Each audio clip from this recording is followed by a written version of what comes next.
can I prove for you that 1 plus tan squared times 1 minus cos squared is equal to tan squared itself? Oh, sure I can, but what do I look like, your teacher? So, how am I going to combine these together? Well, I'm not a big fan of the fact that this is tan squared and this is just cos squared.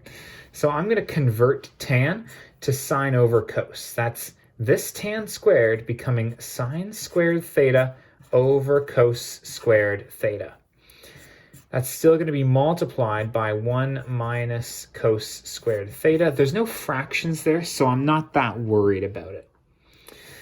Now, in order to combine these two into a single fraction, I'm going to need a common denominator. That 1 needs to become cos squared over itself plus sine squared over cos squared. I still have this 1 minus cos squared to deal with some other time. Now that I have a common denominator, I can do top plus top, that's cos squared, plus sine squared, all over cos squared, and I'm still multiplying by 1 minus cos squared in the end.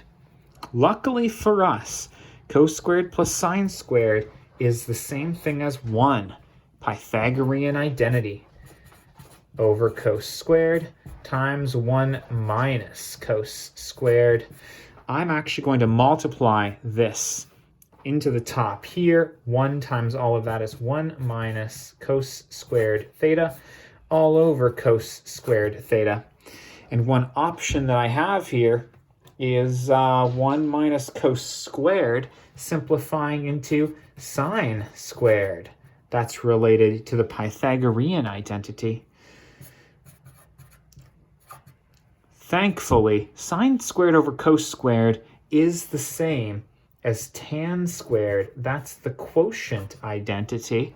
And there we go. The left side and the right side have ended up being the same thing.